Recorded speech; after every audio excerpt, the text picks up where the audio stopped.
You're choosing quality over quantity, depth over surface, truth over comfort. And yes, that's going to mean smaller circles, quieter nights, less drama and more peace. Fewer people who claim to love you, and more space to love yourself. The world is going to call that isolation. You're going to call it liberation. The world is going to say, you're pushing people away.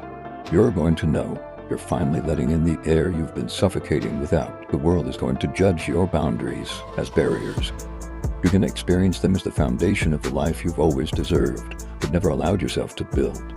Let me paint you a picture of what's coming, of what you're stepping into tonight without even fully realizing it. You're going to wake up one morning and realize that the thought of certain people no longer triggers anxiety, that their name doesn't send your stomach into knots, that their opinion has lost its power to shape your day. You're going to sit with yourself and feel complete, not because everything is perfect, but because you're no longer abandoning yourself to chase people who are running from their own reflection. You're going to make decisions based on what you want instead of what others expect, and the guilt that used to follow those choices will be replaced by a calm certainty that this is what self-respect feels like. You're going to start attracting different energy, not because you're doing anything differently externally, but because your internal frequency has shifted.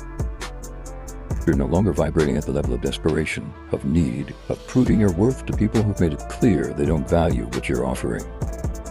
You're operating from a place of wholeness, and whole people don't settle for half-hearted connections.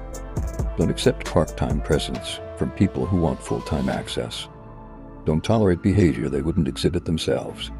And that shift, that movement from empty to full, from seeking to selective, from available to intentional, it's going to change everything about who shows up in your life and who gets to stay. Tonight, you're not just changing your relationships with others. You're transforming your relationship with yourself. You're learning to be the person who shows up for you when everyone else disappears, who speaks to you with the kindness you've been giving everyone else, who protects you with the fierceness you've used to defend people who never return the favor.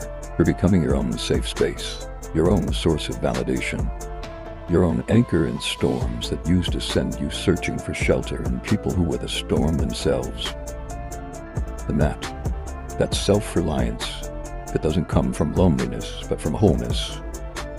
That's what makes you unbreakable, not because nothing can hurt you, but because you finally have the foundation to weather what comes without losing yourself in the process. You're going to want the old you back, the one who said yes when they meant no, who smiled through disrespect, who carried their burdens while drowning in their own. They're going to miss the version that was easy to use, simple to manipulate, guaranteed to return no matter how badly they behave. And when they realize that version is dead,